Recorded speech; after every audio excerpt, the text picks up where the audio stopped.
All right, I've got Karleen Savage on the show. She's a former hostage negotiator, conflict resolution expert, and the creator of the Savage Theory of Resolution and the author of the book, The Confident Teen Blueprint. Karleen, welcome to the show. Thank you, Joel. So happy to be here. So happy. Super excited.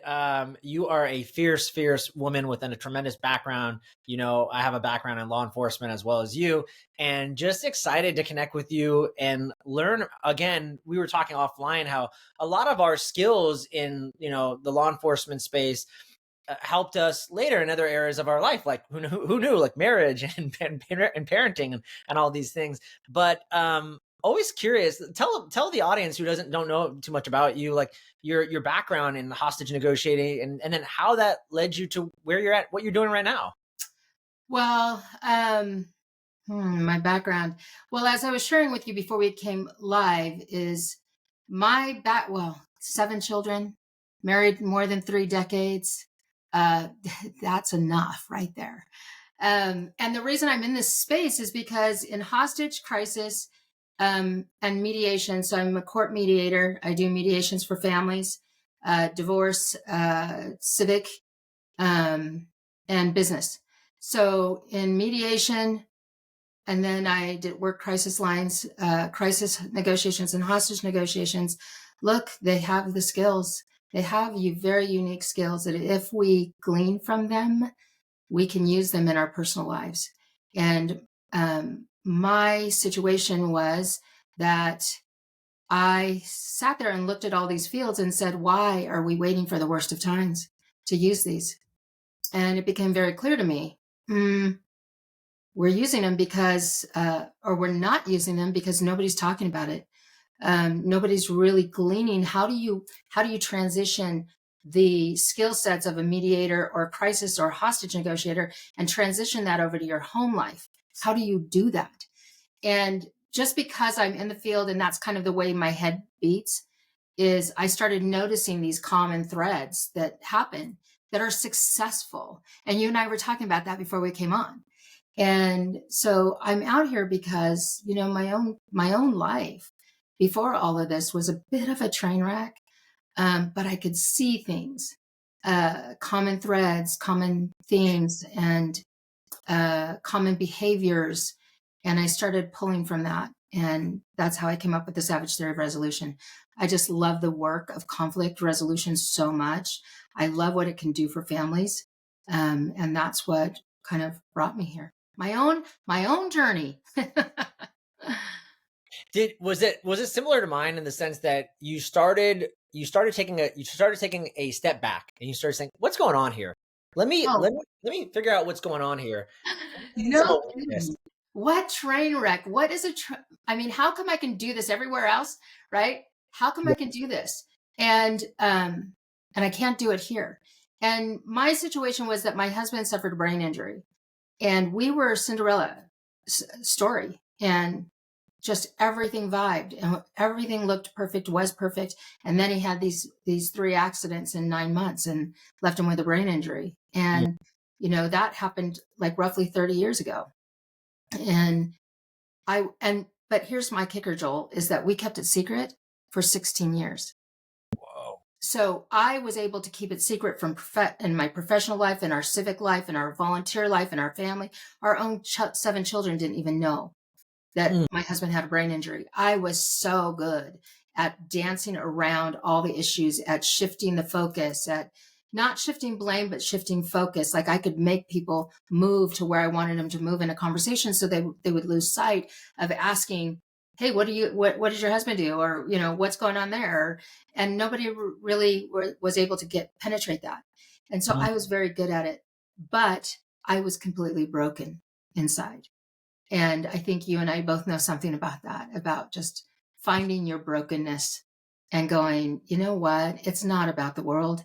It's not about the spouse. It's not about the kids. It's really about me and how I am managing. And you talk about leading and how I'm leading my life, how I am managing my home, how I am managing my emotions and how those responders kick up.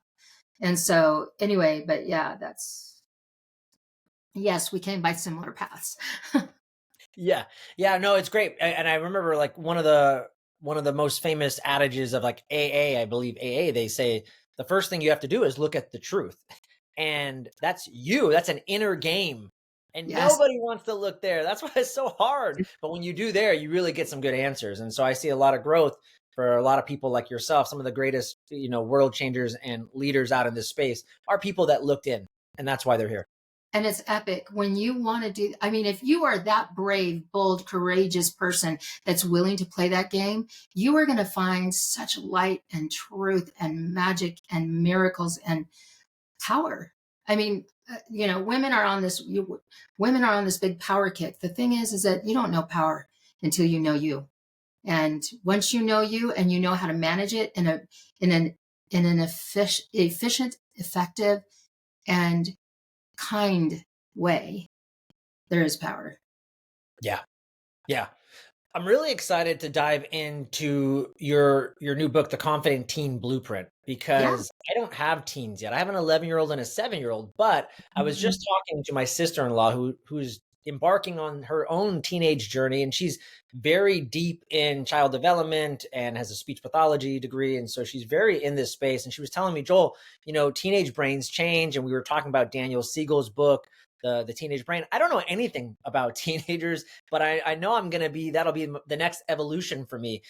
So what is it about, what were some of the biggest changes you found with your teenagers that maybe like that? What are something that I should be expecting as a parent who is, I have an 11-year-old, so we're not too far from this teenage leap, if you will. Yeah, your 11-year-old still thinks the sun rises and sets with you. That's a good day. That's a Yeah. good day. You utilize that relationship. I think so just give me a second. I lost my train of thought. Um, a couple of things that do change in this scope of teenagers is one, parents need to understand we are talking about pre-adults. We are not talking about teenagers. You respect the process. You're talking about pre-adults. When you're talking about pre-adults, your mind should automatically flip a script. Like if you were on the police force, you had a partner, right? And you had a great respect for that partner. Why? Because they were equivalent to you in some capacity. They're an adult too. These teens, they're pre-adults. They're pretty almost right, like right equal with who you are. And number two is understanding that their ability to problem solve is going to be what you taught them. Um, and we lose sight of that as parents because we think, oh, it's your friends, their ability to cope with conflict, to walk through a conversation is going to be because of what you taught them. Whether you taught them to avoid conflict, whether you taught them to the best way to work through conflict is to scream and shout, whether it is to go, head spinning, manipulation, it's all going to be what you taught them. And I'm watching it uh, with like my own kids. My own kids are, in their 40s down to 29. So they're all adults. I've watched I've watched what I've done, my ability to manage. I've watched it all come to fruition. So that's one of the really cool things about what's happening now is a lot of times people are talking about parenting, but they're not there yet. They have a 5 and an 8-year old and they're talking about how to parent. The thing is that look at the parents who have gone through it, see what that scope looks like, because that is the space now that I stand in with 40-year-olds and with a 29-year-old being my youngest. I get it. The diverse reactions, responsibilities, but you know what? They all know core. They go back to core, and that's what I taught them. Whether it is how they manage, how they fall apart, how they cry, and do girls use, emotions as weapons? I don't know. Do boys use testosterone and strength as their leadership? I don't know. But anyway, I've seen how it all comes to fruition in doing that. So I don't know if that answered your question. And if not, let's ask it again. No, I love what you said there. I never thought about that, but it's so true. You just made me think. One of the things I learned is, kids are always learning, by either what you teach them, what you say, but more importantly, what you model. And so that, I think, is the biggest way they absorb information, is how you model that behavior. And so what True. you're saying, just it reflects the light back onto what we talked about earlier, the truth, owning your own crap, and Owning it. standing in that ownership position, because however they're behaving is something that you most likely created. And it's a pattern that they have absorbed repetitively over the years, whether you want to admit it or not. It's most likely true. So So, if today you're willing to hear and change and alter, refine, course correct, whatever you want to call it, if you're willing to do that, then you're willing to own it with your kids, even if you went to your teenagers and said, look, I've been doing it all wrong. Hang on. I got to regroup here. And I'd had to do that too. So go to my kids and say, gosh, I'm so off today, or that was really bad. I got to regroup. And then you talk to them. You bring them into the journey. And the reason why is why? Because they're pre-adults. They're almost your equals. mm, And if you respect them enough like that, and you bring them into the refining, bring them in, you know what? I think we've been doing this all wrong. I scream a lot, and maybe I shouldn't. And now you scream, and maybe you got more to say besides yelling. Or maybe we just don't say a whole lot when we're yelling. Maybe we yell, and we are very logical when we're yelling. I mean, do we as parents, do we sit down and become self-aware of what we've done? And how can we look at our kids and go, oh, I like that. Oh, not liking that so much. And then internalize it and look at ourselves and go, where did they get that from? Where did that ability to manipulate? So I have a granddaughter. She's just shy of 13. So we're right on the cusp. And I was just talking to her yesterday, and I said, the thing about you is you never want to make a decision. You don't want to make decisions. What's your favorite fruit? You say, I don't know. And I was doing it in a teasing way. So it was very okay but she also knows her grandma. Right. And so I said, we were talking about something as a family, and I said, oh, well, you can't ask her because she doesn't want to make a decision. And everybody started laughing. And I went up and I started tickling her. I said, you don't like making decisions. What's your favorite fruit? What's your favorite color? What do you want to have for dinner? I said, it's always, I don't know. And then you look, and we've had talks with the family and going, oh, mom doesn't like to make decisions. She mom is fierce and she can make a decision. But when you give her an open agenda, open door to go, hey, what do you want to eat? Oh, I don't know. And it's like, do you see that? Are we self-aware as parents? Are we watching that? Where dad will go, he'll say, I don't know, if he doesn't want to make it, like if he goes, yeah, I just want her to handle it. Then he knows exactly why he's making that decision, right? And that happens to be my son. And so he'll go, yeah, I know what I'm doing. And I want her to make the decision. So I'm saying, I don't know. But he definitely knows why he's doing what he's doing, which then you add those two parents together and watch how she manages her situation. And she flexes and she moves. But a lot of times it's the I don't know. Why? Because then I'm not held responsible for that. yeah, A yeah, really easy thing. And so we did get into a thing where her family was struggling with something. And she said, when we took it to task, we asked her about it, and she goes, well, yeah, I did blame him. And it was easier for him to get, to take the heat than for me. And it's like, okay, yeah, just recognize. So if you want to, really refine, go to your kids, include them in it. I mean, this is kind of a half-witted story, meaning I haven't given full context and full details. But the thing is that you can go back and regroup. So just like I was able to go back because we dealt with this heated situation in their family, they were having a really tough time. So yesterday I was able to revisit it. Why? Because I brought her in when it was tough. I brought her into the refinement moment. And so I looked at her and I said, we've already had this discussion. Are you okay with that? And she goes, oh yeah, we've had that discussion. So, okay, good. Then it's all on the table. Instead, well, parents will sit back, make the refinement and go, okay, I'm going to do this. I'm going to do that. Oh my gosh.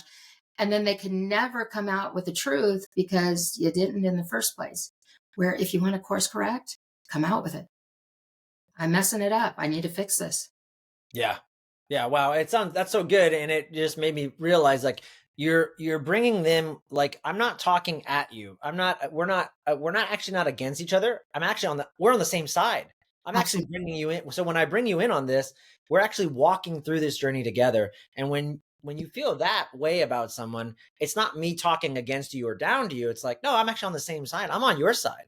Yeah. But we're gonna figure it out. And let me just forward that just a little bit of my granddaughter, because she is a beautiful, beautiful woman, young woman.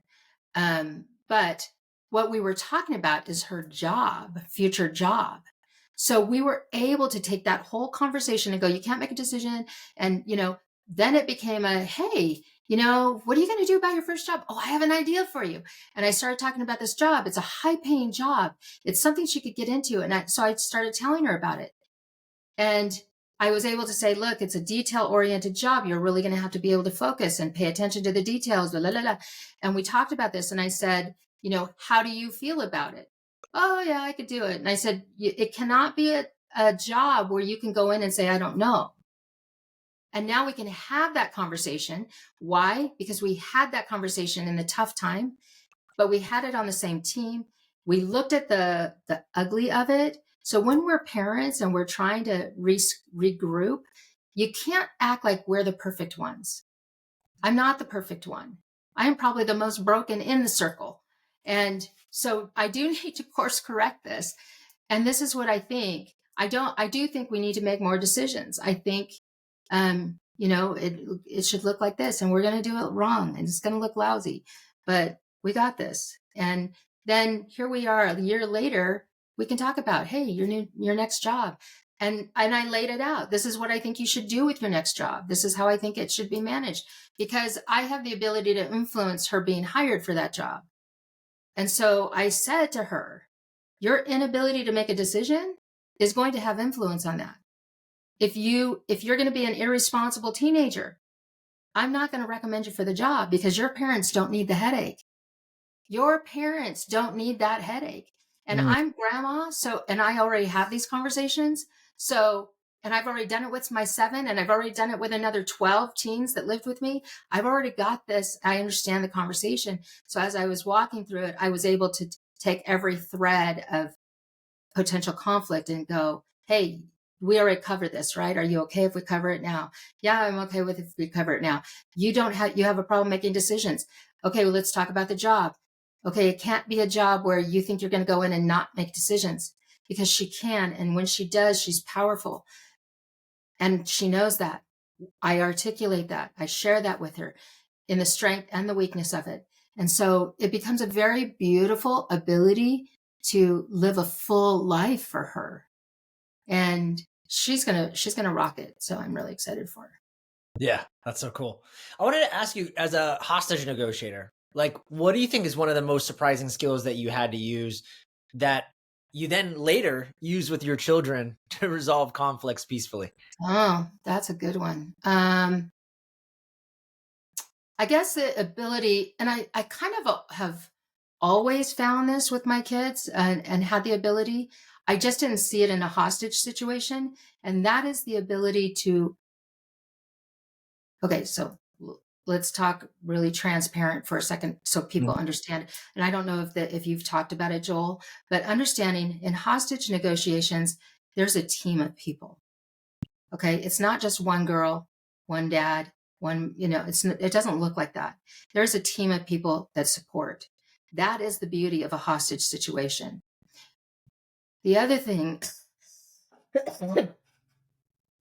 in a hostage negotiation situation is that your ability to lose power. Now, understand, in hostage negotiations, true hostage negotiations, you never lose power. Okay, because you have a strong support system. It's called SWAT, and you have a very powerful, support line behind you. And even when you're in the middle of negotiations, there's a team of people that are feeding you information. There's only one talker, but there's a team of people that are doing research, that are, talking to and gathering, talking to family, talking to friends. There's a whole support system that's happening behind you. You don't have that in the home. But the one common theme that they do have is there's a sense of curiosity, which is part of the Savage theory of resolution. Curiosity that they're going after. It looks like a loss of control. It's not. It's staying very in control when you exercise curiosity. And the curiosity I'm talking about that hostage, crisis, and mediators use is an exceptional learner. You're taking in information. You're wanting to know how things are. Hey, how is everybody? What's, basically what's the tenor? Is there anybody sick in there? Do you have water? Do you have food? What can we do for you? You have this appearance that you're losing power, but really you're just becoming an exceptional learner of the situation, because that learning is power at the end of the day. And I think that in a hostage situation, you think it's giving up. People would look at it as like, what are you doing? Why are you asking? Just go in and get those people. That's what listeners are going to look for. Just go in and get those people. The people that see hostage situations on the outside, what are you waiting for? That's what people are asking. Why are you waiting so long? This is the stupidest thing. Just go in there. And you can learn from watching Waco, just the ultimate reason why you don't just run in, because there were plenty of issues there that we've learned from. And that's the deal, is that you really do start having to be curious. How can we get in there? What do the barricades look like? What does the health look like? Where are the children? Where are the women? Where, what does their soil look like? What does the outside climate look like? What do barricades look like? What do their armed forces look like? That is what you want to do. And so when you bring that into the home and you start dealing with your teens using a great curiosity that a hostage negotiator would use, or a crisis negotiator would use, or a mediator would use, and you learn this exceptional ability to learn about your teen, to learn about them without the agenda, that's the second step in that Savage theory of resolution. Without this, and the second step in this Savage theory of resolution is attitude, Joel. And that attitude is, I'm not here to solve it. I'm here to hear it, take it in, stand with you. I'm here to support in any and every way I can. Take that attitude home to a teenager, and your whole mindset is going to be different. You are not going in with the agenda. You are going in with, hey, I'm not here to solve it. Hey, how did it happen? What happened? Where did this happen? When did this happen? What did it do to you? How did you respond? What did they say? Yeah, it's So so good. long way to answer that question. I apologize. No, I love that. The in curiosity, it makes so much sense. It reminds me of something, Chris Voss, who's, built a career on a famous FBI hostage negotiator, has the book Never Split the Difference. I remember him saying something too about, similar to what you're talking about, like this he calls it tactical empathy, right? Which is just really like, again, being on the other person's side and saying, like, what is going on? I'm trying to better understand you. That makes sense to me, but I'm wondering, do you feel like then curiosity or empathy and attitude, some of these core principles that you're talking about, if I'm dealing with a power struggle with a teen, and I don't know, I haven't gotten there yet, but I got little ones that are always challenging me, or no, I'm not going to do this. They're absolutely defiant. And now I'm losing that frame, and then my go-to is going to be to just, well, I'm the adult. I'm going to overpower you and say, cause I said so, or you're going to have to, at the end of the day, like, I'm the adult, you're in my house till you're 18, there's common things you hear all the time, right? So if I'm getting sucked into that trap where I feel like I'm losing the frame, I'm losing this power struggle, what's something that I can do? Is it always just, in your opinion, like if you feel like you start losing it, do you just get super curious? Or is there something else that we can do to avoid? Because I feel like that's probably on people's mind. That's one of the big things they have. Well, I'm always getting in a fight with they're just telling me, no, they're not going to do it. And they slam the door, the kids, right? In curiosity, and this is not it, but in curiosity, you have to be honest. Okay. A lot of people, let's just look at it today. We have an overloaded population of people that say, oh, I'm curious. And yet they're arguing with things. Is that curiosity? No, it is not. So you need to get super honest about it. So if you are a teen, Joel, and you're coming at me, and I'm going, okay, I'm going, get honest. Hey, I don't want to lose this conversation with you, but I'm getting upset because I think my message is not getting understood, or I'm not understanding you. One or the other, or both. Something's happening. Or, you know what? If we're in a heated situation, hey, Joel, I'm in a breakdown right now.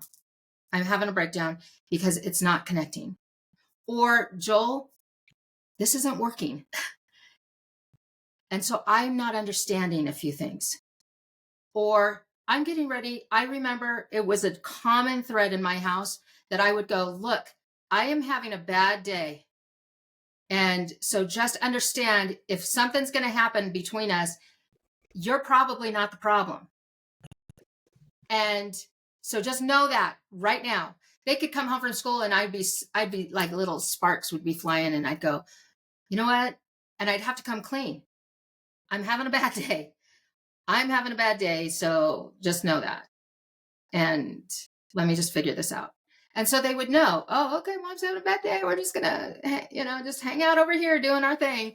There are so many ways to acknowledge the truth when things are sparking.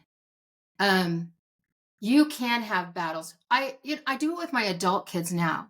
When they're starting to share something, or they're starting to talk about stuff, or saying, I just think it, I actually sit there in my head and go, okay, wait a minute. I'm like not connecting with this. This is bothering me. And I have to like tell the truth and go, you know what?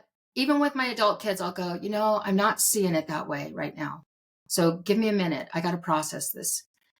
And that will do a lot for your room. And when I talk about that, when you're looking at your conflicts with your teens, you are managing a room. Okay. So you're managing who's coming in, you're managing the light, you're managing the windows, the noise, the phone ringing, your cell phone going off, picking it up or not picking it up. You are managing that room. So when you're in a conflict and things are sparking, things are getting out of management, right? So you have to look at your room and go, how am I going to manage this? How am I going to get back in line? I have to do it. I have to get back in line. So you can do it by acknowledging it. You can do it by asking another question, like, am I not being clear? Like, what are you hearing from me? So I just did a situation and there were 5 people in the room, and it was a family, 5 people in the room. And at the end, because they were so coy and tried to be, secretive and just very adolescent, right? And they were all trying to be quiet, like, oh, you can't figure me out. And, and how many teens do that? You don't know me. You're out of touch. And I sat there and I said, so just so I'm really clear, what are you hearing from me? Because maybe I'm not coming across right. And then I found out that all their coyness and all their, tactical distancing and all of the things that they were trying to pull off, they all heard me exactly right. And when I gave them that space, when you give your teens that space, hey, just to be clear, how am I coming across? Like, what are you hearing from me? And you can get basically the hand against the forehead moment where you go, oh crap, I need to course correct that one. Or they do hear you exactly as you mean. You will hear the tone and tenor of their voice, and that will tell you something. And you need to be willing to hear that. If they say, you're always mean, you're always angry. Why are you always mad? You're always coming at me. I don't understand. And you can go, okay, so that's not the way I meant it. And that's a really easy move to move on with it. That's not the way I meant it. Gosh, and then you can regroup and go back in. So there's just so many ways to do it. I just maybe spilled out like 5 of them, different ways. Karleen, I love that, because what you're saying, and I was just thinking about this the other night. I had a conversation with my wife, and she was doing so much talking to me. And I'm like, I don't want to be talked to. I really don't. But she was actually really trying to be helpful. She was trying to give me advice. But I'm like, I don't want your advice. And I've actually already done all these things, but you're talking at me. I don't feel like you're actually seeking to understand. And that's really what I wanted, but it just became a long diatribe of her telling me what I want. And I'm like, I didn't ask. I actually didn't even ask for your opinion, right? But anyways, it makes so much sense. I love this because in those conflicts, what I'm instead of me again, you're really painting a picture here that I never thought about. I want to be on your side. How do I do that? I need to seek to understand. And you do that with a powerful question. I'm asking you a question that forces you to respond. Now you're telling me in your own words, yes, I did hear you. It's much more powerful when they tell it back to you versus, again, like I was just sharing, my wife's telling me this. I don't want it. But if I say it, okay, then it's true. Right, right, right. And oh my gosh, when you were saying that, Joel, the thing that okay, so this is what we do in our family now because we've been doing this so long. This is what we do. I'm hearing this Devil Wears Prada, and women will totally get it. I'm hearing this, but I want to hear this. Yeah. And so then our house will crack up and go, oh my gosh. And then we'll go back in. There's something to be said about a little bit of humor that you understand, or inside jokes, those kinds of things. But yes, becoming very revealing of saying, hey, what's this feeling like? I didn't mean it. I didn't mean it that way. Oh my gosh. So you're saying I'm coming in like a cannon, huh? That kind of stuff can do a lot to move that room, because we're managing rooms. We're not managing people. We're managing the room and your tone and tenor in a room. And see, you heard it when I changed my tone just now. I went from not doing it to when you manage a room, when you're not managing people, you're managing a room. And my tone changed. The way I went at it changed. Same thing when your teen is escalating. It could be really simple, a really simple move by you, because remember, and Joel, you teach this about leading, right? You're leading that room. So when they're coming at you, absolutely. The most ideal, coolest pictures that I see is when you see somebody coming at somebody and the person is just cool and collected and just standing there listening and going, okay, got it. All right. Now you have to be careful that you're not smug. Yeah. Because when you're smug with a teenager, they lose respect real quick. So again, keeping them equal, staying honest with who you are in that room and in that conversation. Lead. If you lead, they will rise up as leaders. Now I have grown kids that used to be teenagers that are managing their own relationships, and they take full responsibility. It's so interesting. They take full responsibility for when they're being total, tools in that conversation. And my son will go, yeah, I know what I did. And it's like, okay, but at least you're not that guy that's going, no, she made me do it. He made me do it. You are owning your stuff. And when you own your stuff, even in a bad situation, you can go, crap, dang, I did that. You're right. I did that. Shoot. Parents can do the same thing. You can go, dang, I did that. You're right. I did that. I just said no right out of the box. I said, no, you're right. I did it. Or my kids would go to my husband and go, you always say no. You always say no, Dad. That is a very common thing. And why? And so I'd look and go, dang, you did do that. You did that.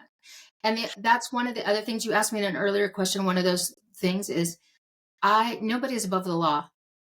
And so I think you can appreciate that comment. Nobody is above the law in the house. So if I'm off, you have a right to say I'm off. If Dad's off, we can say he's off. Parents do not get the hierarchy because of their age. They get the hierarchy because they know how to lead, because they know integrity, because that's why they get the hierarchy, not because of age. Yeah. So good. So good. I love Joel, that. I rambled, and I don't even know if it's fair to your audience, but I'm here for it. No, I love it. And I love, I think we all learn through stories. So when we hear you gave an answer, but then also sharing a story and how it's practical makes everyone can relate to your stories and have been where you've been. We've all been there. So when we hear like, oh, okay, that's how you did that. That's beautiful. I wanted to ask you, shift gears a little bit, just because your book, The Confident Teen Blueprint, and I never really thought about this, but are teens like not confident? Like, or is that, was that a missing element? I haven't raised a teenager, but is this something I need to be thinking about? Like, we need to be raising confident teenagers because the majority aren't. And if so, and because I'm unaware, then why is that important? And or what's the downside if they're not confident? What are you seeing in your space?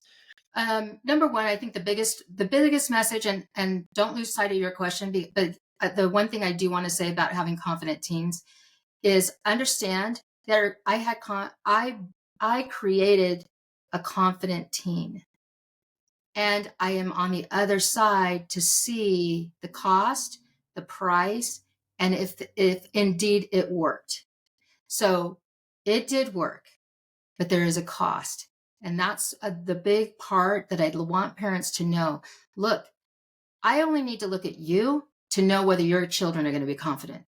And I can tell that I can break through and tell the difference between estrogen and manipulation, testosterone and bulliness. I can tell the difference. All I have to do is look at parents to know whether they're going to have confident teens.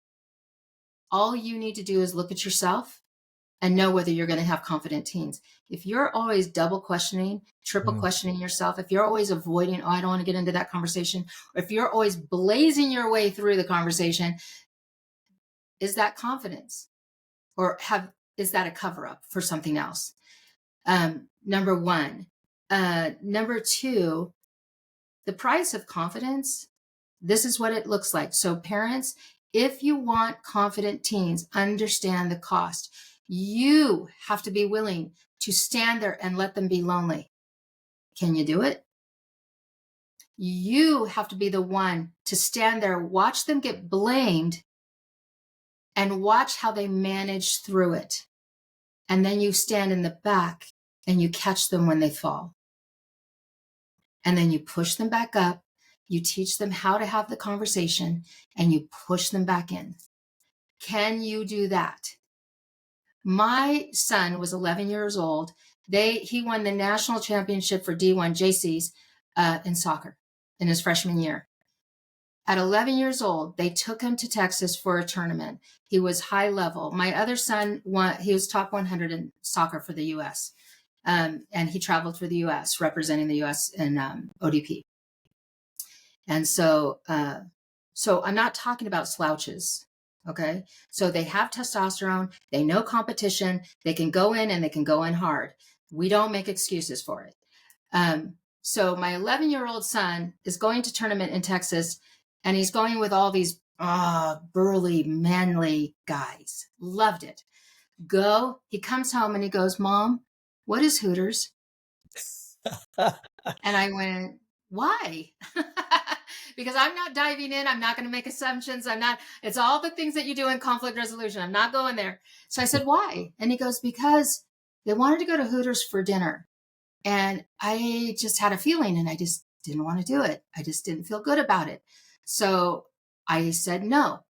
And I said, okay, well, how'd they respond?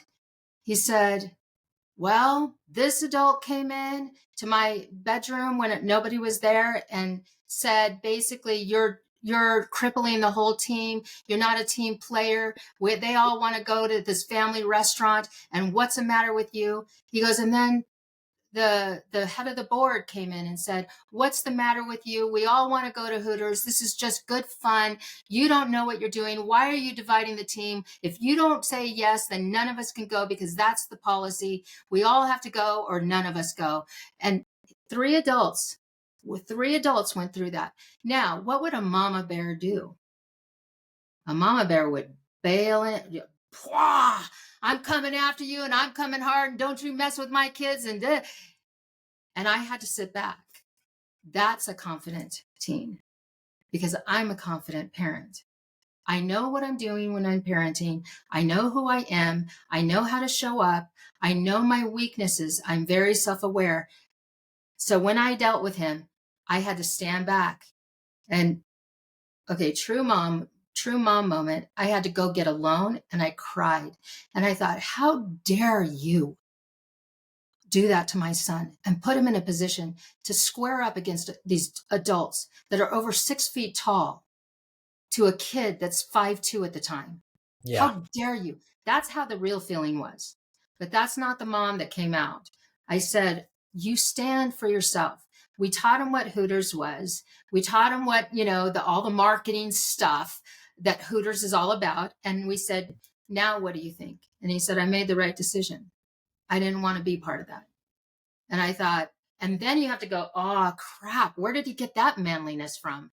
That is power. What some woman is going to love that man. And that's what's happened in his life. These women love him. He's not married, but and he's 35 now. But the women that are around him are like, oh my gosh, this guy is amazing. He has such a standard of his own. He doesn't care what anybody thinks. And that's because when he was 11 years old and he had to square up against 3 grown adults, different times, and an entire team, he stood his own ground. And I let him. I let him have to square up. I stood back. I didn't get in the middle of it, even when they got back. And he stood up every single time. And as an adult, he's had people come back and go, dude, as players, they go, dude, you did it right. You knew all the trouble. And he didn't, but I let him be confident. There's a prize to confidence. So are you willing to let them stand alone? Are you willing to let them take the heat? Are you willing to let them be accountable? I had my son and my daughter. My daughter did my son's homework because my son asked. They got caught in plagiarism because she copied the work. She did her work and then did his. They got caught. She got an F. He didn't. She was so mad. And I took a hands-off approach. I said, look, you knew the consequences. You got to deal with it. And that's the price of confidence. I can tell you story after story after story where we would want to go in as parents and go, fix this. And you don't. You let them fix it. You guide them on the back. You show them how to manage through that by what you do in the home. And today they manage all sorts of stuff. They are high performers, well earners, great leaders, great companions. That's what you want for a confident teen as a parent. Yeah. But there's a price. So I didn't answer your question, but that's a bigger message, is that there's a price. And we have to be able to have the cojones to do it. Yeah, it goes back to what we originally, and again, there's no hack for mastery. There's no hack for building a confident teen. It's not like you just go in and you ask them this one question a day and then next thing you know, no, you actually have to master yourself first. And when you do that, only then can you build a confident teen. But I'm curious then, with all that said though, do you now see, are there practices or habits or systems that you have in place? Like, I don't know, like for example, in our family, we do a weekly family check-in. Is there anything like that where you found that really worked, like a tangible something, I'm looking at something, was there like a tangible strategy if someone's listening today, go out and get the book for sure, but could they take away, like today, they could start implementing like, I don't know, some kind of check-in process or something that you use that help not only build confidence, but at the end of the day, let's face it, confidence is just one small piece that led to mastery and a full-blown self-respected human being that you're talking about now, right? Yeah, exactly. And yes, I'll go through it really quick. And then I want to let you know that if you go to my website, karleensavage.com/parents with an S, you can get the free digital download of the book. Oh, cool. But let me cover this really quick. Yes, absolutely. There's only 3 things that I use. And one is an overarching philosophy. It's like you need to know big scope, big picture. What do you want your kids to leave the house with? What do you want? And if you could only choose 3 to 5 things, what do you want? And I'm not talking about a long laundry list. So know 3 to 5 things you want them to leave the house with. Then what you do is you go into your mantras. Your mantras are not affirmations. Affirmations, I think, are a little bit lean. Mantras are the way you act it, the way you say it, the way you show it. The overarching philosophies. So when you're looking at the pyramid, overarching philosophies, your mantras that lead to your overarching philosophies. And your 3rd step is your implementation and conflict. How do you show this overarching philosophy? How do you show the overarching philosophies when you're in a conflict? And it usually will come in bookend spaces, meaning the way you enter the conversation and the way you leave the conversation. So the way I would enter the conversation is I would make sure, hey, before I say anything, what I want you to know beyond a shadow of a doubt is that I love you. Overarching philosophy. I love you no matter what happens in this conversation, no matter what truth we find out. I don't care what you do. I love you. My overarching philosophy. And then at the end, after we had our hard talk at the end, then it would be, well, we got to fix this anyway. But at the end of the day, I want you to know I have the greatest confidence in you. Those are mantras. I have the greatest confidence in you to be able to fix this situation.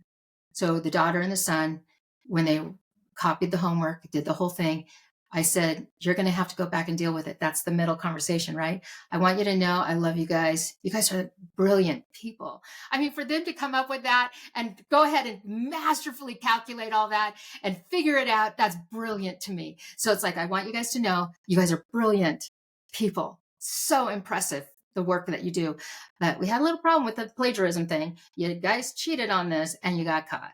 So, and then at the bookend on the other side, it's, you guys are going to have to figure this out. You both have to go back and talk to your teachers. You're going to have to take the hit on it. You're going to have to take the ownership on it. That's you. You caused that. So I don't know if you're going to get an F. I don't know what's going to happen, but you're going to own that. I'm going to just be standing here when you get home. This sucks. Sucks that we're going to have to deal with this, but I'm going to be here. But okay, at the end of the day, that was brilliant. So overarching philosophies, your daily action, lines, sentences, things to do to support that. And then in conflict, how are you going to bookend your conversation that supports your overarching philosophy? Yeah. I love that. That is so, so good. It's a little sandwich that you've created there. That's amazing. I know we have to wrap things up in a little bit, but I'm curious, we're talking about teens, and there's so many things. You got your hands in so many different things. What are some exciting projects or other things that you're working on? Oh my gosh. So yeah, if you go to karleensavage.com/parents, you can fill out that form. You can get the digital download of the book. And that way you can read through it. You can just change things in 30 days and how that looks. It walks you through every week of that. And I do online groups, online courses, so we can teach that. I do an online course to teach the Savage Theory of Resolution, which is straight up, it's 5 skills model to work through any conflict you have going on in your home. So if you sign up on my website, you get both of those. You'll get the book for free, and then you get invites to learn the course, the 5 skills model. So Yeah. Okay. That's awesome. Yeah. And I didn't know I know, is that your primary focus right now is working with parents and families? Cause you do so much. So I just wanted yeah, to be clear. So if anybody's looking to work with you, that's primarily what you're doing right now, right? yeah, Okay. everything I'm doing is doing trainings. And it's just a matter of the group that I'm going to. So I do marriage trainings, I do family trainings, I'm doing a training in law firms. So I just do, it's conflict resolution. I teach people how to work through conflicts.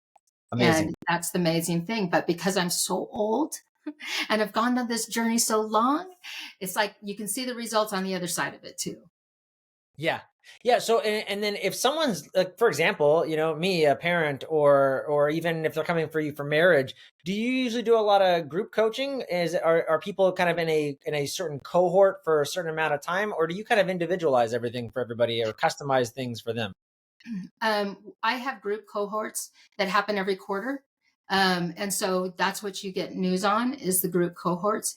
We do have one-on-ones. I have an 8-week program that teaches you the 5 skills model, and then gives you a whole year program with me.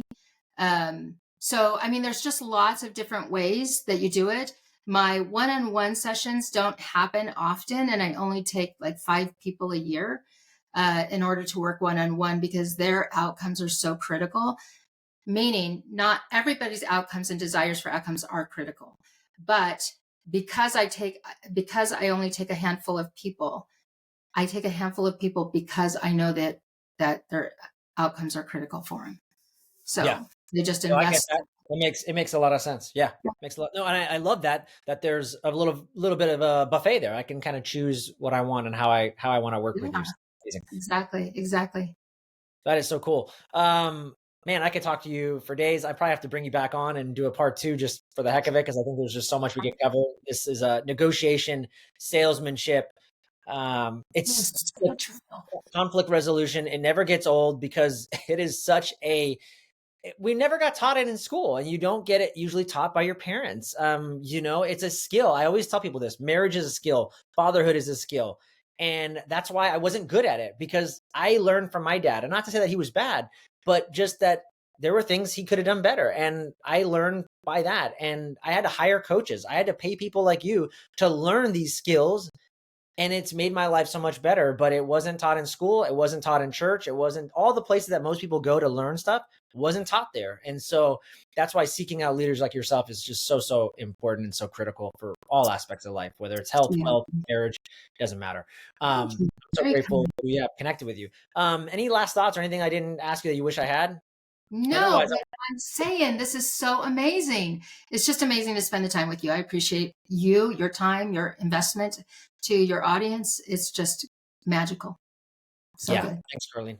Last but not least, just one last call to action. If people want to connect with you, I know you gave the website, karleensavage.com, but are you active anywhere else? LinkedIn, I don't know, Instagram, where are other places that people want to reach out to you? And I am live on LinkedIn for sure. You can go watch my TED Talk. The TED Talk goes over the 5 skills. We have over 400,000 views on the TED Talk. I mean, that's a great resource. Um, and yeah, I mean, I'm not active like, yeah. I partner up with a lot of people. So Joel, you and I should partner up with doing sure. something together in a Yep, real way. But yeah, just connect with me on my website. That's the that's best the place best to way. go. Okay. Amazing. Karleen Savage, former hostage negotiator, conflict resolution expert, and the founder of the Savage Theory of Resolution. So grateful to connect with you. Thanks for being on the show. Bye. Thank you.